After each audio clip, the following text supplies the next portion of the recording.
মতো নিজের অস্তিত্ব গড়ে তুলতে পারবেন, যা সহস্র বছর পর্যন্ত মনে রাখা হবে। আসুন আমার সাথে ভালোবেসে বলুন, রাধা রাধা। এই ব্রহ্মাণ্ড কত বৃহৎ, তাই না? যার সম্মুখে এই পৃথিবীকেও একটা বিন্দুর মতো মনে হয়। আর এই পৃথিবীতে আমরা কে হই, আমাদের আকার কিরকম, আমাদের অস্তিত্বই বা কি? যখন আমরা এভাবে ভাবি তখন মনে হয় আমরা কিছুই নই। তা আমরা যখন কিছুই নই, তাহলে আমরা এত চিন্তা করি কেন? কি ভেবে ভয় পাই? কাকেই বা এত ভয় পাই? কে আমাদের মারতে পারে আর কেই বা আমাদের জন্ম দেবে? আত্মার আসলে না কখনো জন্ম হয় আর না কখনো মৃত্যু। আত্মা শুধুই শরীর বদল করে। আপনি, আমি, আমরা সকলে এই শরীর নয়, আমরা হলাম আত্মা, যা হলো পরম আত্মার পরম অঙ্গ। সেই জন্য মনে রাখবেন, বাইরের কোথাও দেখবেন না, নিজের অন্তরের গভীরে গিয়ে দেখুন, আত্মাকে উপলব্ধি করতে শিখুন। ক্লেশ, ভয়, চিন্তা, এই সব কিছুর থেকে নিজেকে দূরে রাখুন, তাহলেই উপলব্ধি করতে পারবেন পরমাত্মা কে। তাহলে আসুন আমার সাথে ভালোবেসে বলুন, রাধা রাধা। পরিবর্তন এই সংসারের শাশ্বত নিয়ম। কোনো রাজা নেই যিনি চিরকাল রাজা থাকেন, কোনো ধনী ব্যক্তি নেই যিনি চিরকাল ধনী থাকবেন। এই সংসারে সূর্যের স্থান নেওয়ার জন্য চন্দ্রিমার আগমন ঘটে। কোন স্থান যাকে পতিত বলা হয়েছিল, সেখানে মহল তৈরি হয়েছে। কোন স্থান যাকে আজ মলিন বলা হয়েছে, কাল সেখানে মন্দিরও স্থাপন হতে পারে। কোনো ঋতু চিরকালের জন্য থাকে না, কখনো সময় চিরকাল একরকম থাকে না। আজ যে আপনার কাছে রয়েছে, কাল অন্য কারোর ছিল। আজ যে আপনার কাছে রয়েছে, কাল তা অন্য কারোর কাছে চলে যাবে। আপনার সাথে কিছু থাকলে তা হলো আপনার কর্ম, কিন্তু সেই কর্মের পরিণামও আপনার নয়। আপনি শুধু কর্ম করুন, বাকি সবকিছুই পরিবর্তনশীল। কিন্তু সেই পরিবর্তনকে দেখে ভয় পাওয়ার প্রয়োজন নেই, তাকে স্বাগত জানান। যদি আপনি হাসি মুখে সেই পরিবর্তনকে স্বাগত জানান, তাহলে এই পরিবর্তনও হাসি মুখে আপনার সাথে থাকবে। আসুন আমার সাথে ভালোবেসে বলুন, রাধা রাধা। সঞ্চয়। মানুষের যখন থেকে বোধ বুদ্ধি হয়, সঞ্চয় করতে আরম্ভ করে দেন। সঞ্চয় করতে থাকেন ভোজনের, সঞ্চয় অর্থের, সঞ্চয় শক্তির। নিজের জন্য করেন, নিজের পরিবারের জন্য করেন, নিজের স্ত্রীর জন্য করেন, সন্তানের জন্য করেন, সন্তানের সন্তানের জন্যও সঞ্চয় করেন। সঞ্চয় করার জন্য ওনার কাছে অনেক কারণ রয়েছে, কারণ উনি এটা ভাবেন যে এই সঞ্চিত শক্তির জন্য কেউ ওনার কোনো ক্ষতি করতে পারবে না। মানুষ ভুলে যান একটা গুরুত্বপূর্ণ কথা, এই সত্য, উনি এই সংসারে খালি হাতেই এসেছিলেন, আর এখান থেকে ওনাকে খালি হাতেই যেতে হবে। যা এখানকার তা এখানেই থেকে যাবে। আর যদি কিছু ওনার সাথে যায়, তা হলো ওনার কর্ম, আর কিচ্ছু নয়। তাই যদি কিছু অর্জন করতে চান, তাহলে শুভ কর্ম অর্জন করুন, আত্মশক্তি অর্জন করুন, কারণ পরলোকে এটাই হবে আপনার সম্পত্তি। তাহলে কি এটা আপনি অর্জন করতে চান না? আসুন আর আমার সাথে ভালোবেসে বলুন, রাধা রাধা। সদিচ্ছা। দেখতে গেলে 3 অক্ষরে তৈরি এই শব্দ, কিন্তু সমস্ত ত্রিলোক তার উপরেই আধারিত। আপনি এই সংসারে এসেছেন, তখন অবশ্যই শ্বাস নেবেন, কিন্তু তার বদলে আপনাকে কিছু তো দিতেই হবে। আপনার উপর নির্ভর করছে আপনি কি দেবেন। কি দেবেন এই সংসারকে, এই সমাজকে, নিজের পরিবারকে, আর তার বদলে কি নেবেন? যশ নাকি অপযশ?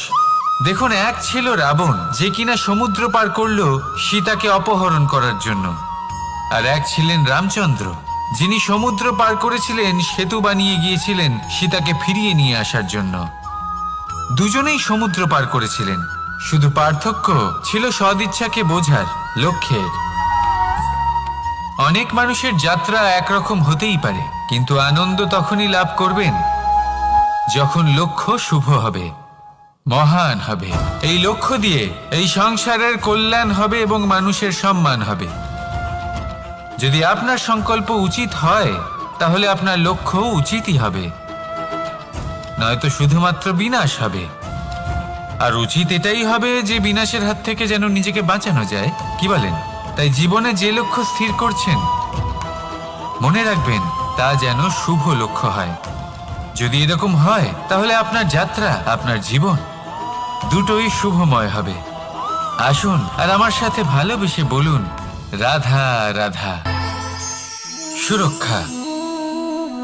এই সুরক্ষা আসলে কি? এটা কি কোনো কবচ নাকি কোনো সীমা? এই সুরক্ষা আসলে অন্য কিছু। আমাদের মাতা পিতা, আমাদের প্রিয়জন, আমাদের বন্ধু, এই সমাজ, আমাদের শুভাকাঙ্ক্ষী, আমাদের আত্মীয়, এনারা সবাই আমাদের জীবনে কোনো না কোনোভাবে সুরক্ষা দিয়ে থাকেন, একটা কবচ দিয়ে থাকেন কোনো না কোনো রূপে। কিন্তু দেখতে গেলে আমাদের পরাক্রমের পথে, আমাদের বীরত্বের পথে, আমাদের সাহসের পথে এই সুরক্ষাই সব থেকে বড় বাধা হয়ে দাঁড়ায়। একবার ভেবে দেখুন, যদি আপনি কোনো সুরক্ষাই না পান বা যদি আপনি এই সুরক্ষা ভেঙে বাইরে আসতে পারেন তাহলে আপনার বীরত্ব চরম সীমায় পৌঁছে যায়। কেন? কারণ তখন আপনি জানেন যে এই সংসারের সম্মুখীন আমাদের নিজেদেরই হতে হবে। আপনি বুঝে যান যে শত্রুর সম্মুখীন এবার নিজের বলের দ্বারা, নিজের পরাক্রমের দ্বারা, নিজের সাহসের দ্বারা করতে হবে। আর তখন আমাদের মনের মধ্যে এই শক্তি জাগ্রত হয়। এই শক্তি অন্তরেই বসবাস করে। শুধু এটা চিনে নিতে হবে, একে জাগ্রত করতে হবে। আর এটা সুরক্ষা ভেঙে যাওয়ার পরেই সম্ভব হয়। আর যারা নিজের শক্তি সম্পর্কে জানেন, যিনি নিজেই জানেন তিনি কতটা শক্তিশালী, তিনি নিজেই নিজের সুরক্ষা কবচ চিরকালের মতো ভেঙে ফেলে দেন, ঠিক কর্ণের মতো। আর তারপরে দেখুন, আপনার পরাজয় হোক বা বিজয়ী হোক না কেন, সেটাই অনেক বড় হয়, সেটাই প্রশস্ত হয়ে থাকে। সেই জন্য ত্যাগ করুন নিজের ভয়কে, নিজের আশেপাশের এই সুরক্ষা চক্রকে ভেঙে ফেলুন আর সম্মুখীন হন এই সংসারের নিজের শত্রুর সম্মুখীন হন। পরাক্রমের এই অঙ্কুর, তা অঙ্কুরিত হওয়ার জন্য বীজের উপরের এই কবচ, এটা ভেঙে যাওয়া অতি আবশ্যক। আসুন আমার সাথে ভালোবেসে বলুন, রাধা রাধা। যখন আমরা হাঁটতে থাকি আর আমাদের পায়ে কাঁটা বিঁধে যায়, তখন মুখ দিয়ে আহ বেরিয়ে আসে, কান্না চলে আসে, আর অনেক সময় অভিশাপও বেরিয়ে আসে। কিন্তু আমরা কি কখনো এটা এইভাবে দেখেছি, এইভাবে ভেবেছি যে আমরা যে পথে চলেছি সেই পথে কাঁটা বিঁধেছে, নাকি আমরা সেই পথ নির্বাচন করেছি যাতে শুধুই কাঁটা রয়েছে? নাকি আমরা এভাবে ভেবে দেখেছি যে এই কাঁটা আমাদের কষ্ট দিতে এসেছে, নাকি এটা আমরাই বিছিয়ে রেখেছিলাম? সাবধান থাকা উচিত ছিল, কারণ কাঁটা বিঁধলে যন্ত্রণা হবে, চিৎকার করে ফেলতে পারি, মুখ থেকে অভিশাপও বেরিয়ে আসতে পারে। কিন্তু এই অভিশাপ শুধুমাত্র আমাদের তরফ থেকে অভিশাপ হয়, সামনের ব্যক্তিটির ওপরও নির্ভর করে। এবার সেই ব্যক্তি যদি এমন হয় যে ফুল আর কাঁটা এই দুই সমানভাবে গ্রহণ করতে পারে, তার কাছে অভিশাপও বরদানে পরিণত হয়। শেষ পর্যন্ত ব্যাপারটা দাঁড়ায় ভাবনা, চিন্তা, দৃষ্টিভঙ্গির ওপর। কারণ আপনার এই ভাবনাই সত্যি হয়ে সামনে আসে। সেই জন্য এই ভাবনা, চিন্তা, মানসিকতাকে গুরুত্ব সহকারে দেখবেন। এই বিবেচনা নিয়ে বিবেচনা করতে শিখুন। আমার কথার অর্থ হলো যে জীবনে যখন এরকম কিছু একটা ঘটবে তখন ভেবে দেখুন যে এরকম কেন হলো। আপনি কি এমন কোনো কর্ম করেছিলেন যার কর্মফল এটা? এমন কোনো কাজ যা অনুচিত ছিল, অসত্য ছিল, যা অভদ্রতার কারণ ছিল? ভেবে দেখা প্রয়োজন। দেখুন, ইচ্ছে হলো আপনার যে আপনি কি করতে চান, ভাবনা আপনার, সত্য আপনার, জীবন আপনার, সিদ্ধান্ত আপনার। আসুন আর আমার সাথে ভালোবেসে বলুন, রাধা রাধা। সময়। এই সময় আসলে কি? এই সময় একটা সরল রেখা তো কখনোই নয়। সময় হলো একটা চক্র, যেখানে এর আদি সেখানেই হলো এর অন্ত, আর যেখানে তা শেষ হয় সেখান থেকেই তার শুরু হয়। এই সময় একটা অত্যন্ত বিচিত্র চিন্তা, বিচিত্র ভাবনা, এ একটা বিচিত্র বস্তু যা কেউ বুঝতে পারেন না। এই সময়ের লীলা, এর কোনো প্রমাণ নেই, কোনো জ্ঞান নেই, কোনো পরিমাপ নেই। শুধু এটুকু আমরা জানতে পারি, যেখানে শেষ হবে সেখান থেকে একটা নতুন সূচনাও হবে। যা আজ আপনার কাছে আছে কাল অন্য কারোর কাছে যাবে, তারপরে তার কাছ থেকেও অন্য কারোর কাছে যাবে, তারপরে তার থেকেও ছিনিয়ে নেওয়া হবে। এই নিয়তির একজনের কাছ থেকে অন্যজনের কাছে আদান প্রদানের এই সময় হলো আপনার সময়। এই সময়ের সদ্ব্যবহার করুন, এই সময়কে বাঁচুন। আপনাকে শুধু এটাই সুনিশ্চিত করতে হবে যে আপনি কোন পক্ষে আছেন। আর সত্যি বলতে কি, আপনার জীবনের পরিণাম নির্ভর করে আপনার নির্বাচনের ওপর। আপনি কোন পক্ষ নির্বাচন করছেন। তাহলে মনে রাখবেন, জীবনে সেই পক্ষই নির্বাচন করবেন যা চয়ন করার পরে আপনি সুখ অনুভব করবেন, আপনি সন্তোষ লাভ করবেন, প্রসন্নতা লাভ করবেন। আর আমি এটাই সুনিশ্চিত করব যে এই পক্ষ যেন শান্তির পক্ষ হয়, এই পক্ষই যেন প্রেমের পক্ষ হয়। তাহলে চিন্তা করবেন না, আর আসুন আমার সাথে ভালোবেসে বলুন, রাধা রাধা। দৃষ্টি আর দৃষ্টিভঙ্গি, এই সমগ্র লীলা হলো এই দুইয়ের। বিচিত্র হতে পারে, কিন্তু এটাই সত্যি। এবার আপনাকে একটা উদাহরণ দিয়ে বোঝাই। অনেক সময় আপনি কোনো ব্যক্তিকে এটা বলতে শুনবেন যে আমি আমার নিজের উপরে গর্ব করি, আমি নিজেকে নিয়ে গর্ব করি, আমি খুব ভালোভাবে আমার মা বাবার সেবা করি, ওনাদের আমি সবসময় সুখী রাখি, ওনাদের আমি একটা বাড়ি দিয়েছি, সকল সুখ সুবিধা দিয়েছি, ওনাদের জীবনে প্রত্যেক জিনিস দিয়েছি আর দেব যা তাদের প্রয়োজন। এবার আমাকে বলুন যে আপনি কে হন। আপনি হলেন সেই বীজ যা আপনার মাতা পিতা রোপণ করেছেন। আপনার মা বাবাই আপনাকে এই সংসারে জন্ম দিয়েছেন। এবার এইসব কথার কি তাৎপর্য? এই হলো সেই ব্যক্তির দৃষ্টিভঙ্গি। এবার দেখা যাক এই প্রকৃতি আমাদের কি শেখায়। কখনো কোনো গাছকে দেখবেন, যখন সেই গাছে ফল আসে, সে মালিকে এটা বলে না যে দেখো আমি তোমাকে ফল খেতে দিচ্ছি। সেই বৃক্ষ এটা বলে না যে দেখো আমি তোমায় আহার করতে দিচ্ছি, কারণ ও জানে যে এটা হলো সেই মালির পরিশ্রম, এটা হলো তারই কর্মের ফল, আর এটা তারই পাওয়া উচিত।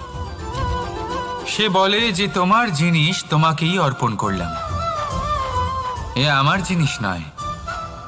ও জানে সেই মালির গুরুত্ব আসলে কি। এটা হলো তার দৃষ্টিভঙ্গি। সেই জন্য আপনি জীবনে কোন ব্যক্তির মধ্যে, কোন পশু পাখির মধ্যে, কোন প্রাণীর মধ্যে, কোন পরিস্থিতিতে, কোন আবেগের মুহূর্তে কি দেখতে পাচ্ছেন, সেটা আপনার দৃষ্টিভঙ্গির উপরে নির্ভর করছে।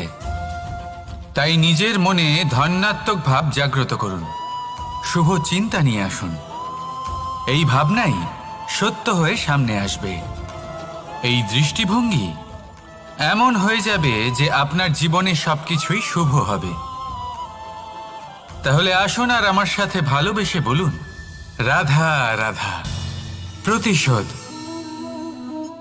অথবা কাউকে দুঃখ দেওয়ার ভাবনা, যদি এটা আপনার মনে থাকে, তাহলে আপনি নিজের মনেই যন্ত্রণার একটা বিশাল বৃক্ষ রোপণ করছেন, এটা মনে রাখবেন।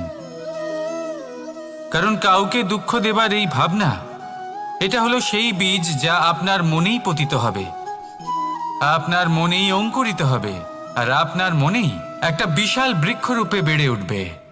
জীবন আপনার, কর্ম আপনার, কাউকে দুঃখ দেবার ভাবনা আপনার ছিল, এই বৃক্ষ হলো আপনার, তাই এর ফলও আপনিই পাবেন, যা গ্রহণও আপনাকেই করতে হবে। মনে রাখবেন, যে মানুষ এটা ভাবে যে আমি ওকে দুঃখ দেব, ওকে কষ্ট দিতে চাই আমি, সেই মানুষই দুঃখ আর কষ্ট পেয়ে থাকে।